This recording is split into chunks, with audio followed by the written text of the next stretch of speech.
Hello, welcome to the magazine rack. I am Ross, and this is where I talk about my magazines. Vanity Fair, 1991. So there are a lot of thoroughly written articles in here. There's a lot going on. I'm not going to cover everything that's happening in this magazine, nor do I want to, because I'm never going to read this article on Jeffrey Dahmer. Not now, not ever, okay? But there are some really juicy gems of the era. And let's get started. There are so many great ads in this. I should just do a whole video for the ads. But look at this beautiful soft focus of this Victoria's Secret ad. And I'm not gonna show you the underwear because what do I care? But I will say that the model, who I don't recognize, just looks lovely and comfortable, and it looks like it's maybe an attainable version of what a human could look like. So, you know, I guess also good on you, Victoria's Secret, which I never expected to say and will probably never say again. But here's an ad that I want to point out. Let's think about how brand identity has changed since 1991, okay? When you think about Balenciaga now, and I hope you do, and I hope you think of it often, do you also think of this Balenciaga from 1991? Yeah. Okay, so it's nature and nurture, but clearly this shit made me gay. I cannot smell it. I mean, there's no cologne sample, is what I'm trying to say. Not that I'm just smelling this magazine. So because it's 1991, there's a lengthy profile on Jeffrey Katzenberg and Michael Eisner. The really fascinating part of the Jeffrey Katzenberg, Michael Eisner piece, aside from just how nakedly dishy it seems, is that it's got some good content on Pretty Woman. Now, I'm a Pretty Woman apologist, and I should not apologize for it, because Pretty Woman is an awesome movie. I almost said awful. That's how much the culture has ground it down in me. No, Pretty Woman slaps. It's so good. The pacing is fantastic. Julia Roberts is very, very charming. I will never deny that woman her charm in that movie. I mean, she was fantastic. Richard Gere is about as heartthrobby as ever, though actually I have a magazine that will contradict that point, so I'm going to save that for another time. But also Laura San Giacomo. Can we just have more Laura San Giacomo in every single aspect of life? And I feel like we could have gotten even more Kit, and it breaks my heart. Because here's some stuff that I'm just gonna read. Just gonna read like I've got no tomorrow. The quintessential Disney movie was Pretty Woman, the fantasy comedy which became 1990's biggest box office hit worldwide. The movie's original script, written by Jonathan Lawton, was a dark, arty morality play called 3000, which Lawton meant to reveal what he saw as the parallels between Wall Street raiders and the prostitutes of the Hollywood Flats. Michael Eisner describes Pretty Woman as an example of Disney's idea management. Quote, Pretty Woman was based on a script called 2000 or 3000 or something, which was disgusting beyond belief. We then said, hey, let's have the first virgin prostitute that ever existed, and let's make a fantasy out of it. Lawton said it wasn't quite that pat. Quote, they didn't have any clue what they were doing. It was because of Julia and because of Richard that the film clicked, because of the tone of the piece, and because of the warmth of Julia, they ended up cutting all the stupid drug pusher prostitute hard edge stuff. They did not really know they had a fantasy comedy until they got into the editing room. What? So you're telling me that on some level they shot that as a hard, gritty movie about sex work, class war, I don't even know, and then just Julia Roberts' effortless charm bubbled to the surface and made it a classic rom-com?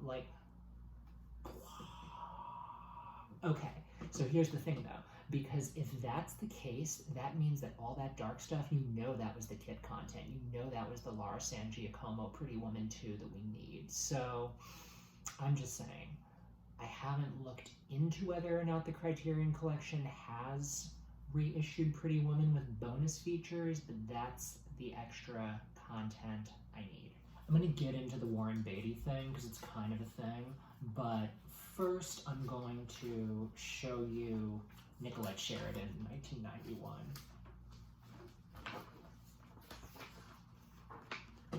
Bam. Bam.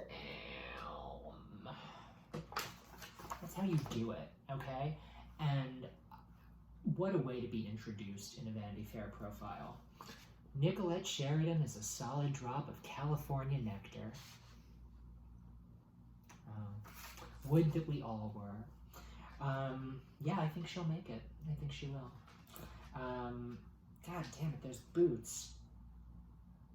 Who made those boots? Boots by Anne Klein. So let's talk about Warren Beatty.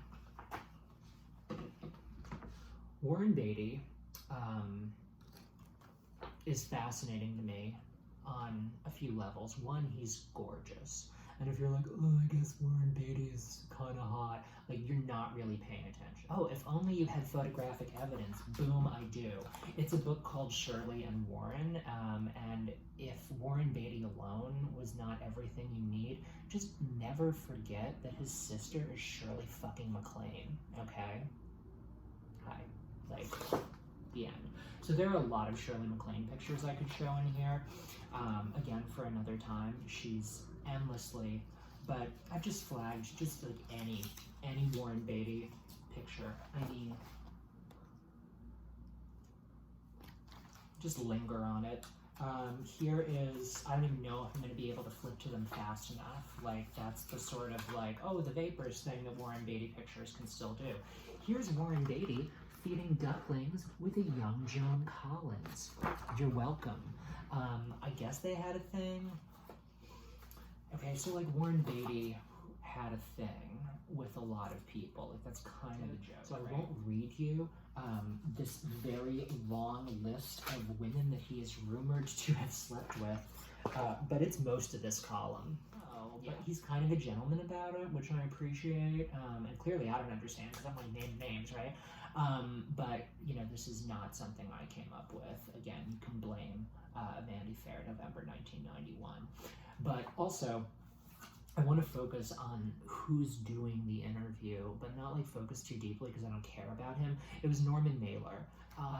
But like, God, Norman Mailer, like why? Like why? Like, at one point Norman Mailer mentions like, or the framing author mentions that Warren Beatty like trains for sex like an athlete and that he eats properly for it.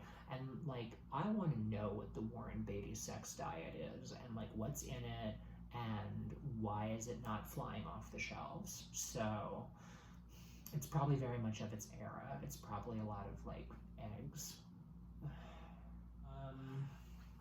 What else do I want to make sure we know about this issue? Jeff Koons. I mean, the thing about Jeff Koons is that his legacy will always include that pause where people say, the thing about Jeff Koons, because he's made some very arresting images, and he's made some images that are very pleasing that I like to see over and over again. But he also, like,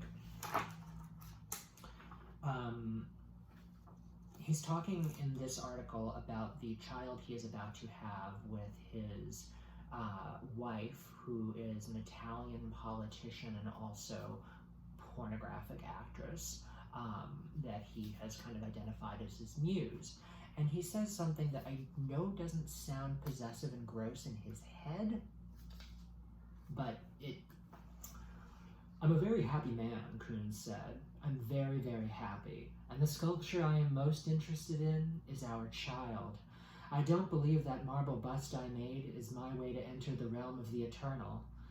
To me, the only way to exist in the eternal is through biological sculptures. Absolutely not. That is gross. That is a human being. I just, like, that's all I'm going to say about the Jeff Koons article. Like, that's it. But I will say a lot about the last two pieces. One thing to know is how great Willie Nelson is, like, all the time. And Willie Nelson is not on the cover of this, and I feel like that's a real missed opportunity. Learned a few things about Willie Nelson. For example, that in the early 90s, he sat for a lovely portrait session by Helmut Newton. That's him in front of his, like, tour bus RV, the Honeysuckle Rose 2. This was written right around the time that he owed the IRS, like, all that money for kind of, well, I'm not going to get into the particulars of his IRS situation. It's not that interesting. But what is interesting is that he worked out a deal with the IRS where he recorded an album called, like, Won't You Buy My Memories or something. And I think you could dial 1-800, call IRS. Like, it's something that direct and order it.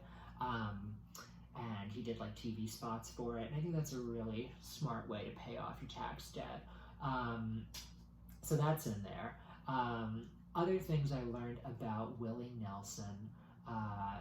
The ladies love him, apparently, and it starts off creepily enough with one of them saying, his eyes, she says, he's got those deep-set, mesmerizing eyes. He's got Charlie Manson eyes. I mean, don't bring Willie into that. He doesn't need that. He doesn't, especially then, when he had, like, nothing. But there's a sense of resilience that one can get from a Willie Nelson profile because he struggled with substances, he struggled with,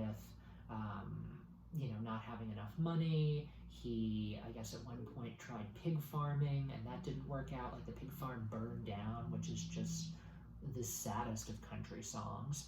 And what a good songwriter. What a good songwriter, and what a talent, and what a sensitive, complex person.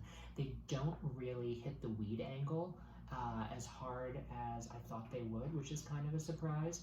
I learned that Willie Nelson kissed Charlie Pride on stage in front of an audience that maybe didn't fully appreciate that in the 1960s, and kind of, like, helped Charlie Pride get into the biz with, just not being a jerk, not being a racist jerk. So if you haven't listened to Charlie Pride's Kissin' Angel Good Morning, it is a very good country song. You can get it on a lot of those compilations that they advertise on TV. And if you haven't listened to Willie Nelson, shame on you. There is so much good Willie Nelson. So enjoy. I think I want to close with an ad that's very much of its time. Like, I looked at it and I was like, oh my god, 1991. It's Diane English of Murphy Brown creative fame in an ad for Hanes. The lady prefers Hanes, damn it. She is sitting on, this is a TV. This is a big old TV. It says Murphy Brown. And thanks, Diane English, because you look like you're having the time of your life in 1991, and you put Murphy Brown into the world, and for that I thank you, because Murphy Brown, what a wonderful show. What a great way to get Candice Bergen in a young life like mine in the early 90s. She was ubiquitous. She was winning Emmys until she took herself out of the race. She was in those phone commercials, I want to say Sprint. Just a delight, and I still enjoy her. I enjoy her hand-painted bags that she does on Instagram. I enjoy her witticisms. I enjoy anything that Candice Bergen wants to put into the universe. Thank you. And thank you, Diane English. And thank you, Hanes. Oh my gosh, the hole at the bottom of my sock. I'm living in rags. Well, it's been a blast. I suppose this is some sort of a call to action moment with a video like this, where I say, follow, share, comment, find me and give me money. All of those things. I have so many magazines and so much time. You'll see me again. Bye.